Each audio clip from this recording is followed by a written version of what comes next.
Bonsoir tout le monde. Nous sommes très heureux de vous accueillir ce soir à notre premier webinaire spécial qu'on appelle les Nouvelles Express, fait par Capidéal. Capidéal est un organisme sans but lucratif. Nous sommes dédiés à la formation et à l'information, spécialement dans le domaine de la mobilité internationale et de l'immigration, et également en lancement d'entreprise. Vous avez ce soir Yves Martineau, qui est enseignant Capidéal et qui est également et avant tout, je pense, un consultant agréé en immigration canadienne. Et moi, de même, Céline Deravédician, qui occupe également les mêmes fonctions. Et suite au changement des règles que le MICC a appliquées par rapport aux délivrances des certificats de sélection, ou du moins la désignation ou la sélection, eh bien, nous avons trouvé pertinent et surtout très important de pouvoir vous faire une présentation rapide. On insiste bien sur le côté rapide parce que malheureusement, c'est quelque chose qui demanderait normalement plusieurs heures pour développer et rentrer dans le détail en ce qui concerne ces changements réglementaires. Yves a préparé justement une présentation où on va pouvoir vous expliquer les grandes lignes de ces changements qui sont arrivés. Et par la suite, on pourra vous demander de nous poser des questions que nous allons noter, qu'on va essayer de répondre pendant le laps de temps qui nous sera accordé. Mais surtout, pour les questions qu'on n'aura pas eu le temps de vous répondre, nous allons vous permettre d'accéder à un forum où nous allons également essayer de vous apporter les réponses en conséquence. À savoir qu'à 7h30, il y aura également la même session, mais en anglais pour les personnes qui sont plus à l'aise avec l'anglais. Et enfin, pour terminer cette introduction, nous avons programmé pour le mois de mai 2 ateliers. Ce n'est pas des conférences, mais vraiment 2 ateliers, un en français et un en anglais, où on pourra vous expliquer plus en détail et faire des études de cas, des analyses de situation concernant les profils des candidats qui pourraient avoir à demander des certificats de sélection du Québec dans les différents programmes et voir s'ils sont admissibles ou pas à ce programme. D'accord? Ça nous fait très plaisir de vous avoir ce soir avec nous et nous espérons vous avoir également par la suite lors de nos prochains ateliers. Bienvenue. Merci beaucoup, Céline, et merci à vous tous et vous toutes qui êtes ici ce soir. Alors, je me présente encore, je suis Yves Martineau, et puis, tout comme vous, mais je suis consultant réglementé, donc je ne prétends pas avoir plus de connaissances ou d'expérience que vous tous. Ces changements du Québec ont été annoncés le 21 mars et tout est nouveau. Donc, personne n'a déposé de demande pour laquelle il y a eu un suivi, pour laquelle il y a eu une réponse. Donc, on est tous novices par rapport à ces changements-là. Mais ce qu'on va faire ce soir, c'est essayer de condenser l'information pour que ceux et celles qui n'ont pas eu le temps de faire beaucoup de lectures ou d'explorer ces programmes-là ou de déposer des demandes sous les nouvelles règles du programme de résidence permanente du Québec, donc pour l'obtention du CSQ, que vous puissiez avoir une bonne idée là, des changements. Alors, ces nouvelles normes du Québec, ben, il y en a une qui n'est pas si nouvelle par rapport aux examens de langue que vous connaissez probablement depuis le 5 décembre 2011. Alors, pour les niveaux de langue, il faut présenter un examen de français et d'anglais sans aucune exception. Et on a tendance beaucoup à recommander les examens du TFAC et du TCFQ parce que ce sont les examens qui sont faits précisément pour le Québec. Et ce sont des examens qui permettent de déterminer le niveau de langue du client. Le DELF ou le DALF, mais surtout le DELF, il est accepté par le Québec, mais on a tendance à pas trop le recommander parce qu'un diplôme du DELF permet de dire quel niveau on a. Mais, c'est-à-dire, permet de dire qu'on a un niveau déterminé. Mais ça ne nous donne pas nécessairement une mesure précise du réel niveau du candidat. Par exemple, si la personne passe un niveau DELF B1 avec succès, bien, on sait qu'elle a un B1. Mais si elle avait un B2, si son vrai niveau était B2, bien, il n'y a pas moyen de le savoir. Donc, le DELF a certaines limitations par rapport à ça. Donc, c'est pour ça qu'on recommande toujours le TFAC ou le TCFQ lorsque c'est possible. Et sinon, le TEF ou le TCF, c'est une bonne option aussi. C'est juste que c'est plus coûteux et il faut absolument prendre l'option avec l'expression orale. Un petit rappel aussi par rapport au point du conjoint. Vous savez qu'avant avant le 5 décembre, le pointage du conjoint était un niveau A1 ou A2, donnait 2 points c'est-à-dire 1 point pour l'expression et 1 point pour la compréhension orale. Et ensuite, les niveaux B1 et B2 du conjoint donnaient 4 points, c'est-à-dire 2 points pour l'expression orale et 2 points pour la compréhension orale. Et pour avoir 6 points, ça prenait un niveau C1 ou plus pour le conjoint. Attention maintenant, depuis le 5 décembre, si le conjoint a un niveau B2 ou plus, alors là, le conjoint peut avoir le maximum de points au français, c'est-à-dire 6 points. Alors, faire attention à ce petit point-là. Maintenant, pour l'anglais, il faut faire le IELTS général. Donc, vous avez vu que les normes pour avoir le maximum de points à l'anglais sont très élevées. 8.0, c'est le niveau d'anglais qui est exigé pour faire la maîtrise en communication à Concordia, par exemple. Pour s'inscrire au MBA de McGill ou de Concordia, ça prend un 7,0. Et donc, un candidat qui aura un 7,0 sous le Québec aurait pas un niveau d'anglais avancé, il aurait 4 points sur un maximum de 6. Donc, lorsque vous faites une préévaluation, une évaluation préliminaire des clients, il est très important de mentionner ça, de faire un calcul préliminaire des points, peut-être de façon conservatrice, en disant, écoutez, on pourrait vous calculer 6 points pour l'anglais, mais attendez d'avoir le IELTS pour être bien certain parce que vous pouvez avoir des mauvaises surprises à l'examen d'IELTS qui n'est pas facile. Alors, voici pour les examens de langue. Les traductions aussi, donc c'est maintenant obligatoire pour tous. Avant, au Bureau d'immigration du Québec à Mexico, par exemple, c'était optionnel d'avoir des traductions si les documents étaient présentés en espagnol ou en portugais. Là, maintenant, c'est obligatoire pour tous.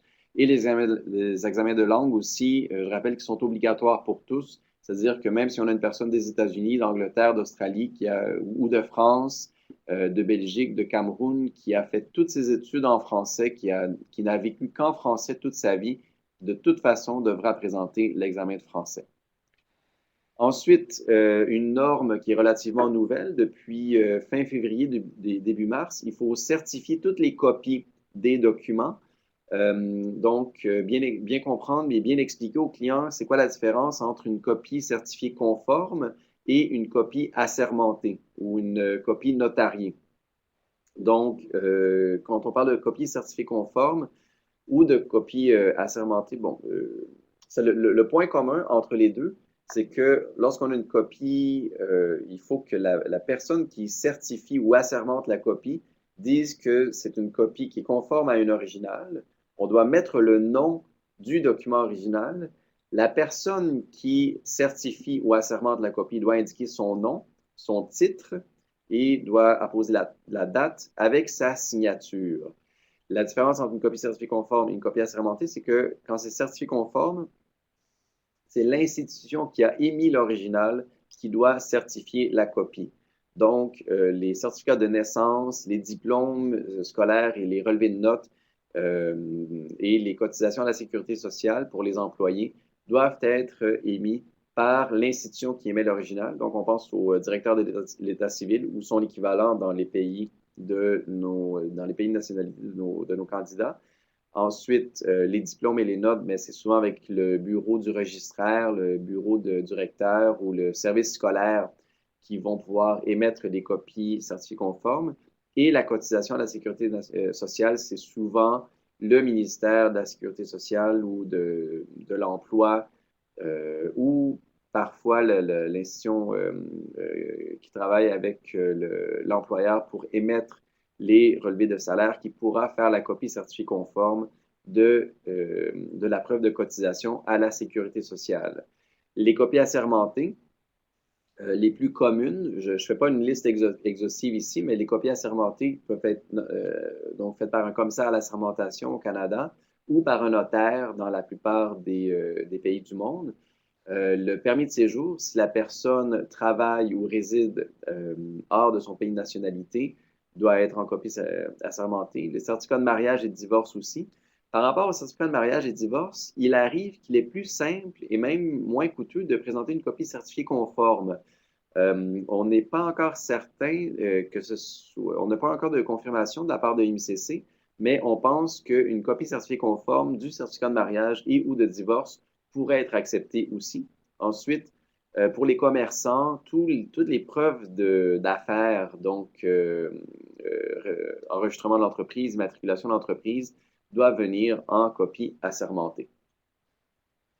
Maintenant, le grand changement qui affecte plusieurs de nos clients et qui nous affecte donc par conséquence nous, ce sont les limites. Le processus du Québec avait toujours été considéré comme le programme ouvert. Moi-même, personnellement, j'ai travaillé au Bureau d'immigration du Québec à Mexico entre 2002 et 2007 et je faisais des conférences de promotion sur l'immigration au Québec et le titre de la conférence était Le Québec vous ouvre ses portes.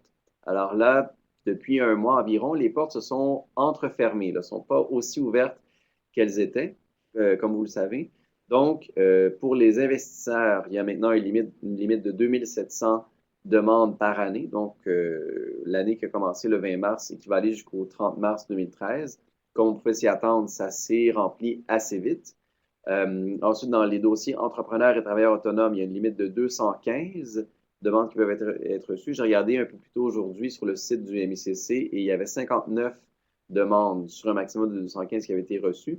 Et pour les travailleurs qualifiés dans les professions, c'est-à-dire, je dis des professions, mais ça devrait être les domaines de formation qui donnent 6 ou 12 ou 2 points, pardon, 6 ou 2 points pour les diplômes du Québec. Il y a une limite de 14 300 demandes que le MICC peut recevoir. Et à ce jour, on ne sait pas, il n'y a pas de publication des demandes qui ont été publiées. Maintenant, si on se réfère au programme, pas au programme, au domaine de formation qui donne 2 ou 6 points, en fait, ce qu'on dit, c'est qu'il faut qu'il y ait un diplôme de 2 points, c'est un diplôme du Québec, en fait, qui ne correspond pas à une haute demande de main-d'œuvre. Et puis, dans les listes de domaines de formation, bien, vous savez qu'il y a la colonne de gauche qui sont les diplômes étrangers, et dans la colonne de droite, il y a les diplômes québécois et équivalents. J'ai pensé que ce serait pertinent de faire un rappel de ce que c'est qu'un diplôme du Québec. Bien évidemment, un diplôme qui a été émis par le ministère de l'Éducation du Québec, c'est un diplôme du Québec, mais l'équivalent à un diplôme du Québec, ça inclut aussi un diplôme émis par n'importe quel ministère de l'Éducation d'une province ou territoire du Canada. Donc, si une personne a un diplôme, faut que un critère commun, c'est que le diplôme doit avoir une durée d'au moins une année.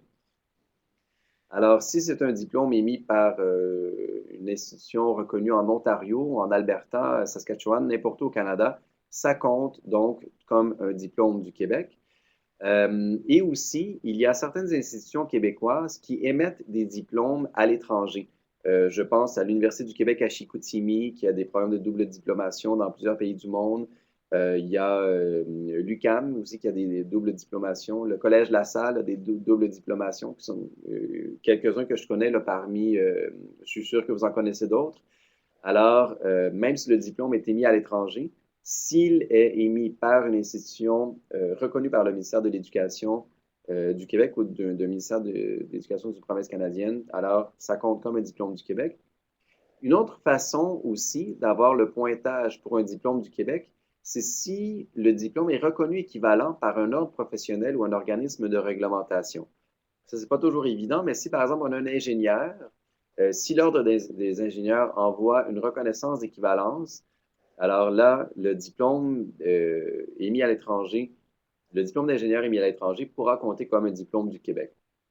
Ça, c'est vrai pour toutes les professions réglementées, sauf pour les médecins, médecins généraux et les médecins spécialistes. Cependant, si on parle des médecins, si le Collège des médecins émet un permis restrictif, alors à ce moment-là, oui, il est possible d'avoir les points pour le diplôme du Québec sous la table actuelle des domaines de formation. Un diplôme du Québec en médecine donne 16 points. Alors, ça peut faire une grande différence là, si votre client réussit à avoir un permis restrictif. Maintenant, pour la France, il y a ce qu'on appelle un arrangement de reconnaissance mutuelle qui fait que certains diplômes français vont avoir une reconnaissance auprès d'un ordre professionnel au Québec. Alors ça, c'est vrai pour les métiers et pour certains métiers et pour certaines professions. On pense aux infirmières, entre autres, qui ont cette reconnaissance mutuelle-là. Je ne vais pas aller trop en détail dans ça, mais c'est pertinent pour vous seulement si vous avez des clients de la France. Ça n'existe, pour l'instant, ça n'existe avec aucun autre pays.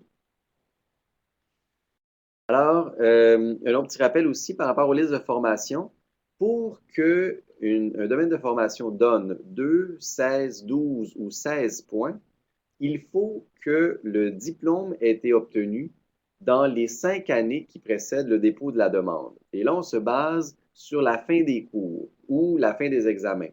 C'est-à-dire, je pense par exemple en Roumanie. En Roumanie, après qu'on ait terminé tous ces examens, il faut attendre 1 an, parfois plus, pour avoir le diplôme.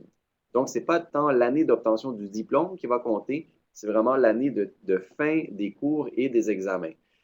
Il y a une certaine flexibilité quand même par rapport à ça parce que souvent, là, si on est dans l'année, il y a moyen d'avoir un petit peu de flexibilité. Là. Si, disons, on a terminé les cours en mai, on a terminé les examens en mai 2007 dans ce cas-ci, et on envoie notre demande et puis elle est reçue en, que sais-je, en août 2012, il y a tendance à avoir une certaine flexibilité. Maintenant, si ça fait plus de 5 ans, absolument, c'est-à-dire, si ça fait plus de 5 ans qu'on a terminé les cours, on ne peut pas avoir les points à moins d'avoir accumulé au moins une année d'expérience à temps plein dans son domaine de formation. Alors là, c'est très, très, très important. Si ça fait plus de 5 ans que le client a obtenu son diplôme, a terminé ses cours, pardon, il est très important que dans la lettre d'emploi, un peu comme au fédéral, là, faut faire très attention avec la CNP que les tâches et responsabilités correspondent bien à la profession en question. Alors là aussi, c'est très important pour le Québec pour que l'expérience de travail soit vraiment en ligne avec le diplôme obtenu. Au Québec, on se rappelle que temps plein, ça signifie 30 heures par semaine, par opposition au programme fédéral qui nous dit que c'est 37,5 heures par semaine au fédéral. Au Québec, c'est 30 heures par semaine. Et ça peut être l'équivalent aussi. Pour déterminer l'équivalent, il y a une petite formule. Si, disons, par exemple, la personne a travaillé moins de 30 heures par semaine, disons 25 heures par semaine, alors l'équivalent, ben, on fait tout simplement 25 divisé par 30, multiplié par le nombre de mois de travail. Alors, on a besoin de 12 mois de travail. Et pour savoir, là, pour avoir une année, on fait simplement une règle de 3 avec 25 divisé par 30 multiplié par le nombre de mois de travail pour avoir le nombre de mois à 25 heures par semaine qui seront équivalents à une année d'expérience à temps plein. J'ai une petite question. Est-ce que cette année-là d'expérience doit être faite dans une période de 10 ans, de 5 ans ou C'est au cours des 5 dernières années. au cours des 5 dernières années? Parfait. Oui, c'est toujours dans les 5 dernières années avant le dépôt de la demande. Si aussi, parmi l'assistance, il y a des questions, n'hésitez pas à les écrire là dans le chat.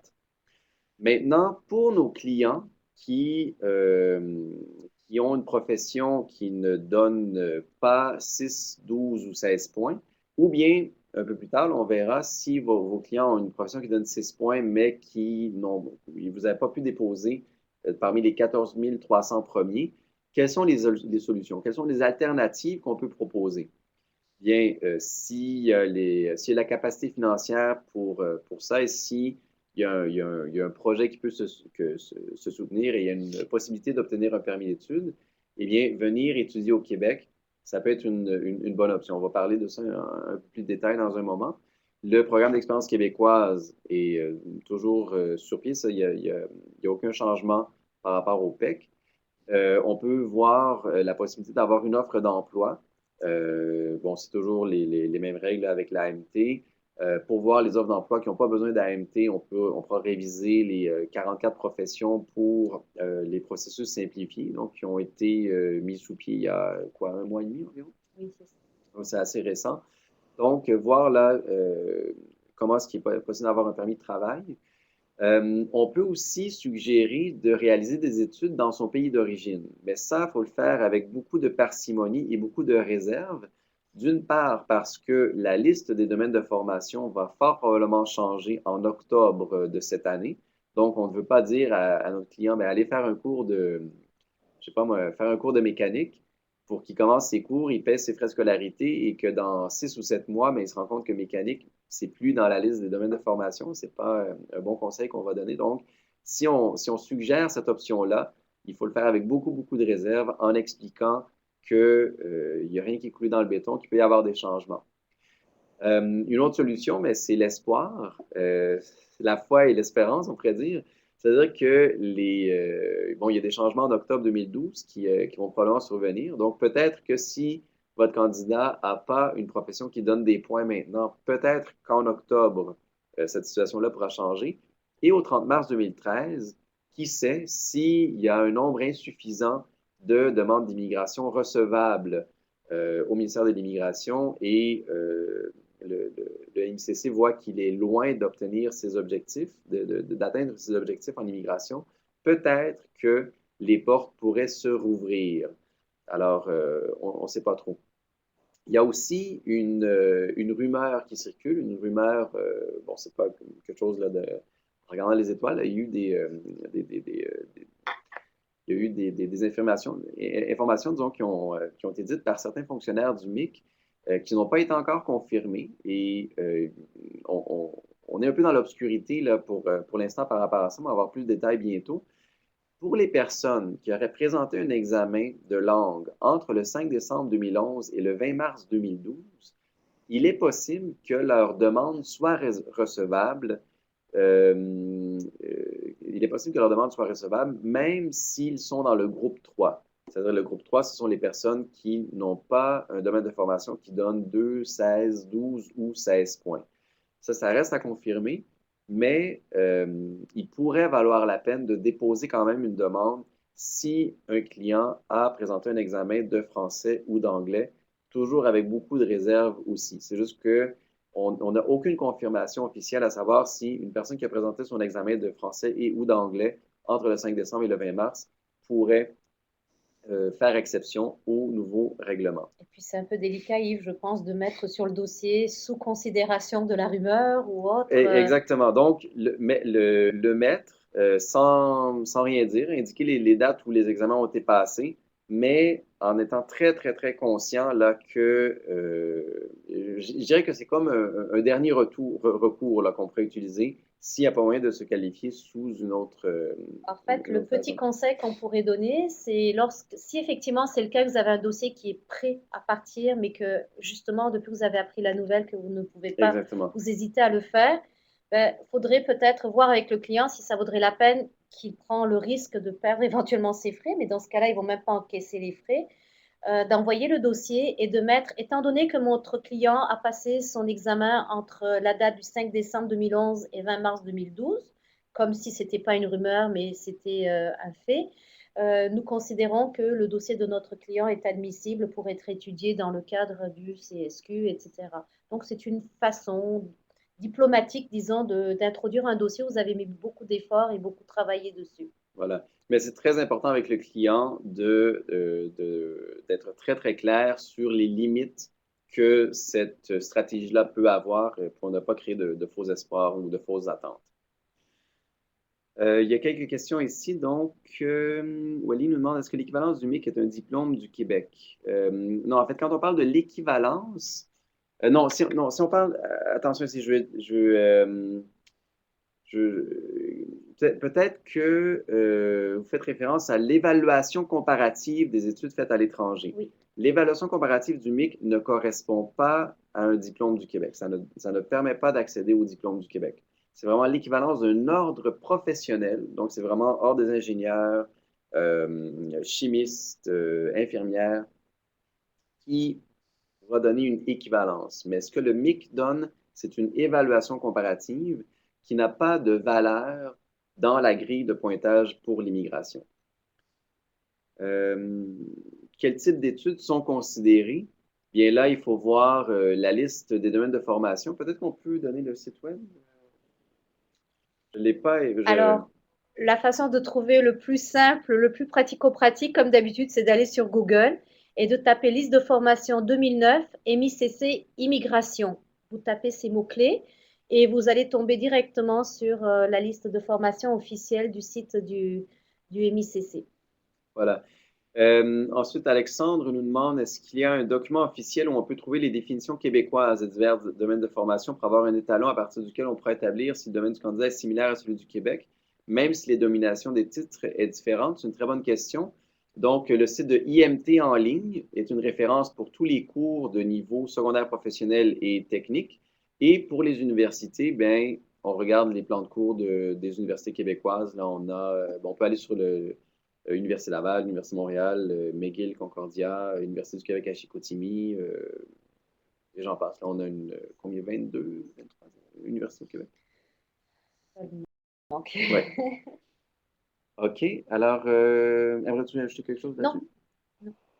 Maintenant, quand on parle des études au Québec, attention ici, on parle des études qui permettent de déposer la demande, qui permettent d'être dans le groupe 1.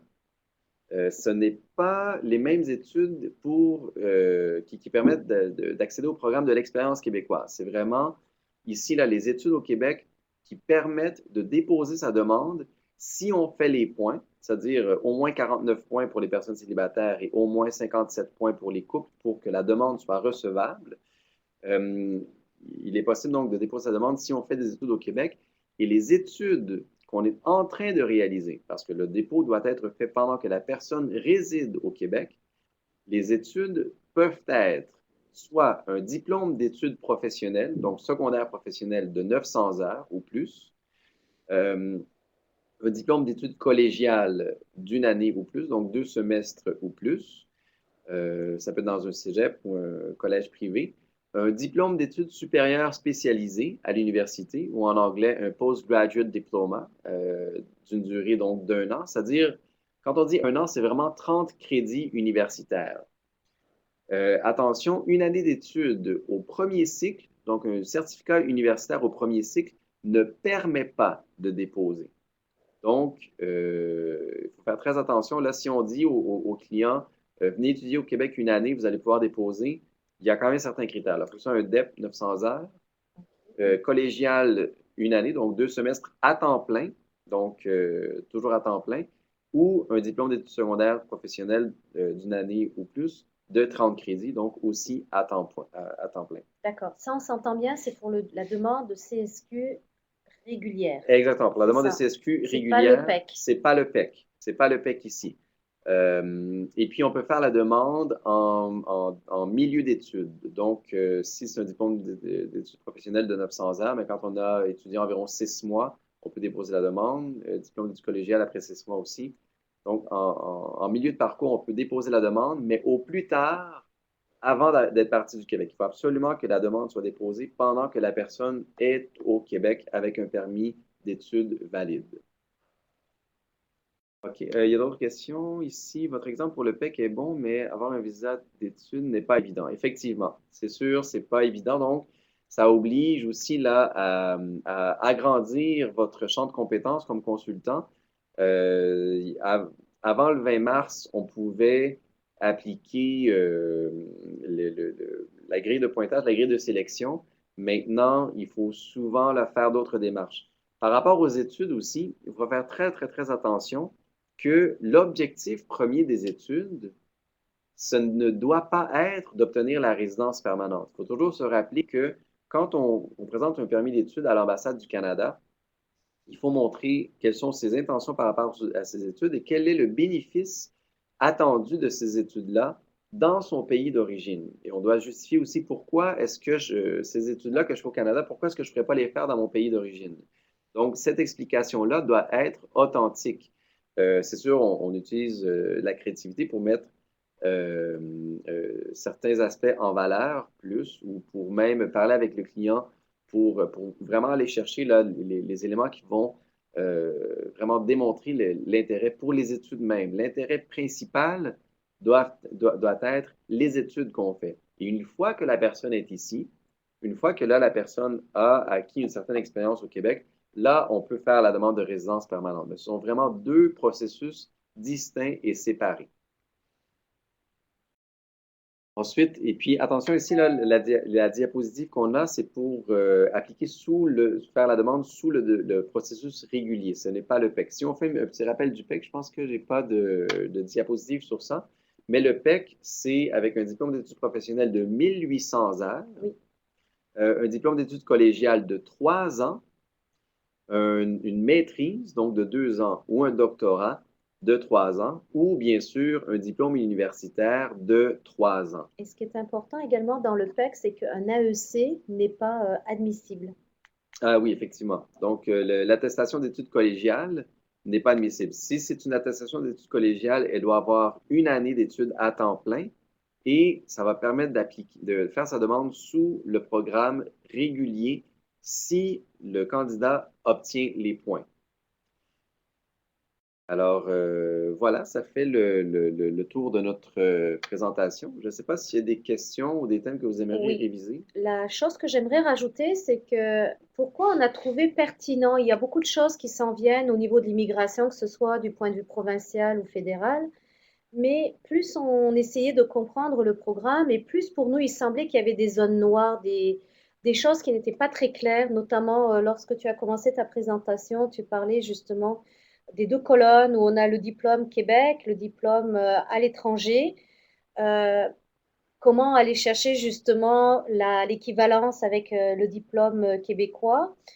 Quel est le niveau de formation que vont avoir aussi les agents? Parce que n'oubliez pas que les bureaux de visa actuellement, il y a une restructuration incroyable au niveau des BIC à l'étranger. Tous les services sont rapatriés, que ce soit à Mexico, à Montréal ou à Hong Kong, si je ne fais pas d'erreur. Donc ça sous-entend qu'il va y avoir du nouveau personnel qui va être formé, des gens qui avaient une certaine habitude de travailler, qui vont se retrouver maintenant avec une nouvelle méthodologie d'évaluation. Alors, eux-mêmes, ils vont avoir des difficultés. Vous, ça peut créer de la frustration parce que d'après vos analyses, la façon que vous allez faire, c'est certain que vous avez trouvé la bonne façon, la bonne stratégie d'appliquer. Et puis, vous n'êtes quand même pas certain que de l'autre côté, ça va être réceptionné de la même façon. Alors, le quota qu'ils ont mis, plutôt le nombre 700 par jour. limité qu'il y a, c'est certain que parfois vous vous dites, est-ce que je fais quelque chose qui va rapporter une affaire ou pas? Parmi vous, ce soir, je vois que parmi les participants, il y en a qui ne sont pas non plus, consultants. Mais par exemple, je vois Marie-Josée qui me parle de Sao Paulo. Les opérations de Sao Paulo sont rapatriées sur Mexico. Ouais, depuis le Donc, début de l'année. depuis le mois de janvier, Paris, c'est pareil, les opérations sont rapatriées depuis le 31 mars, si je ne me trompe pas, même Mhm. directement ici à Montréal. Vienne, ça a été vraiment presque une catastrophe pour ceux qui ont travaillé avec le bureau de Vienne parce que les dossiers, on ne savait pas où ils étaient. Entre-temps, ils sont retrouvés 3 mois en flottement en l'air et puis maintenant, ils sont à Montréal. Là, vous avez des nouveaux dossiers qui doivent partir. Qu'est-ce que vous avez dit à vos clients? Comment se sentent les personnes qui vous ont confié des dossiers ou vous-même que vous conseillez? Je pense que la problématique est bien plus grande que juste cette annonce qu'ils ont fait du 21 mars. Ah oui. Alors, c'est pour ça qu'on insiste beaucoup, beaucoup, beaucoup pour que vous puissiez aller vous renseigner, que ce soit auprès du ministère, que ce soit auprès des ateliers, des différentes conférences.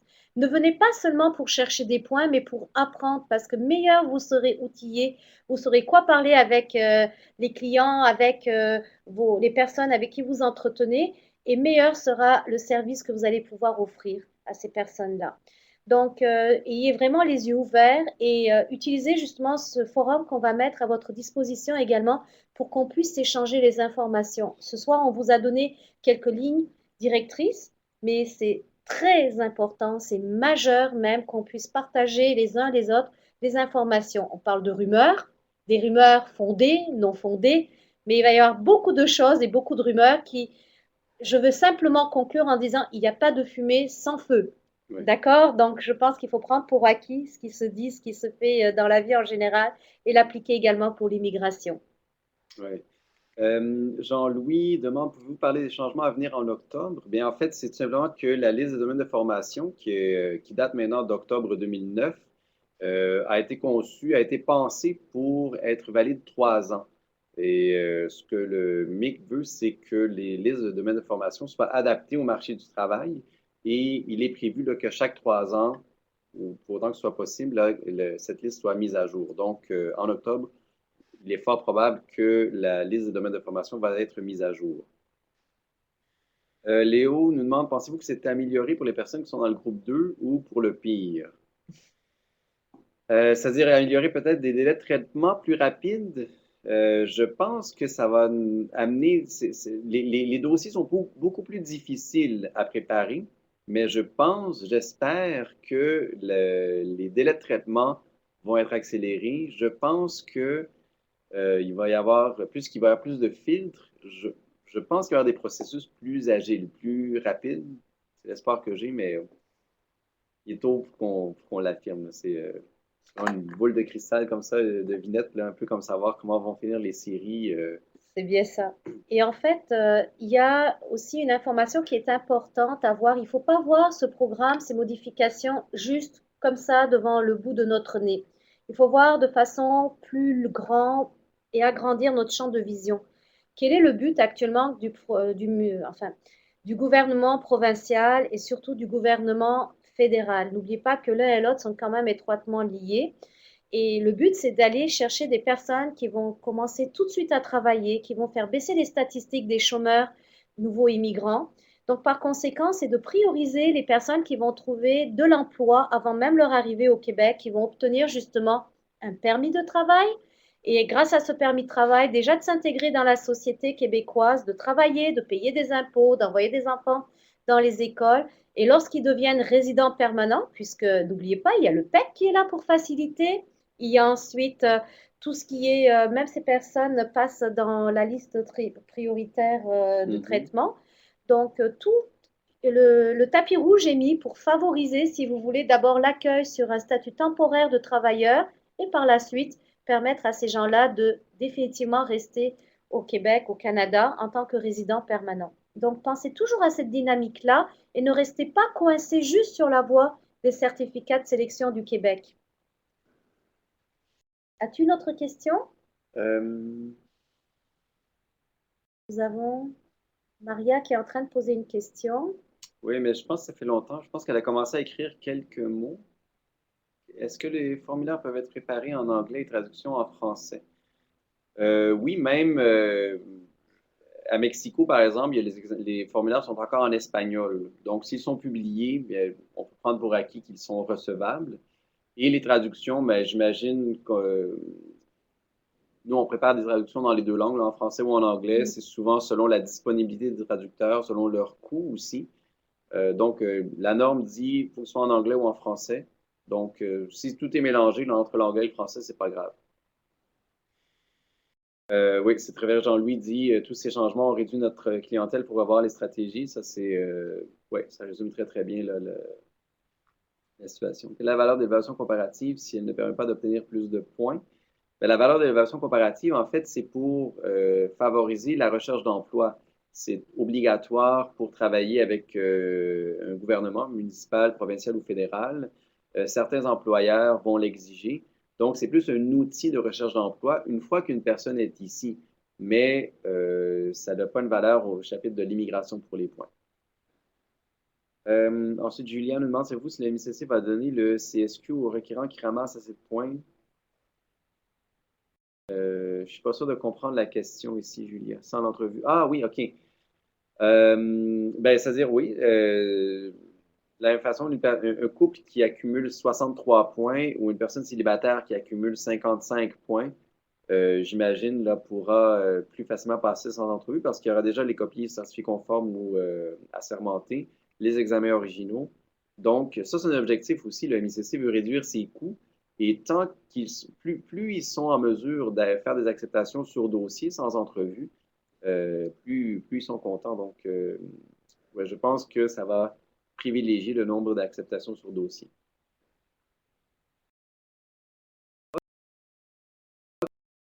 OK. Alors, Oui, bonjour. Il y a des personnes qui me disent bonsoir. C'est avec plaisir que je retourne le bonsoir également. Je pense que nous avons fait le tour rapide, express, justement, de la question. Encore une fois, on vous invite à écrire les questions sur le chat ou sur le forum. Et puis, pour nous, c'est important aussi parce que plus on sait les questions qui vous perturbent, les points essentiels à vous de comprendre, on va aller chercher également les réponses pour vous les apporter. N'oubliez pas qu'en se mettant tous ensemble, on va pouvoir créer vraiment une force et y avoir une belle représentation, une belle image à transmettre au MIC également par rapport à nos inquiétudes. Et peut-être que ça leur donnera l'idée, l'envie également de nous consulter par la suite pour le développement de nouveaux programmes afin qu'ils puissent nous consulter. Alors, bienvenue encore une fois On parle sur... en anglais. oui, alors bienvenue Ok. encore une fois à ce soir pour notre webinaire et je vous invite sincèrement pour venir vous inscrire pour l'atelier du mois de mai. Je pense que c'est le 25 mai. Malheureusement, Ah, moi non plus, j'ai pas mon calendrier. j'ai oublié de noter sur le petit calendrier, mais vous pouvez aller sur le site de capidéal.com avec les ateliers de formation continue et vous verrez justement les dates qui sont mentionnées. Vous allez avoir une session en français, une session en anglais également. Euh, et c'est des ateliers, ce n'est pas des conférences ou des séminaires. Et enfin, pour terminer, oui, pour les personnes qui sont membres du Conseil de réglementation des consultants en immigration du Canada, nous avons fait également une demande de validation des points pour les prochains ateliers. Donc, vous trouverez également le programme affiché également sur le site de capidéal.com. Malheureusement, il n'y a pas de point pour la formation de ce soir, par exemple. Oui, c'est pour ça qu'on voulait faire de façon express, ouvert à tout le monde, mais l'inscription obligatoire pour pouvoir justement vous enregistrer sur le forum afin que nous puissions continuer nos discussions. Hmm. Donc, prenez, comme j'expliquais tout à l'heure, point ou pas point. C'est une formation qui est vraiment importante pour que chacun on puisse optimiser nos connaissances et avoir une meilleure aptitude à conseiller les personnes qui requièrent nos services. Ouais. Et puis, on a des beaux mots de remerciement ici là, de Jean-Louis, Marie-Josée, Charamoussa, Naël, Alexandre, etc. Donc, à vous tous et à vous toutes, merci. Merci à vous. C'est bien que vous soyez si nombreux avec nous. Et puis, on espère vous revoir là, dans les prochains séminaires qu'on donnera. Ah oui, et dernière chose, si vous avez des besoins spécifiques sur connaissance sur certains sujets qui ne figurent pas dans l'ordre de nos programmes, nous vous invitons également à les communiquer et nous nous ferons un plaisir de faire du développement sur ces sujets également. Donc, bienvenue à vous tous et au plaisir de vous retrouver. À bientôt. Bonne soirée.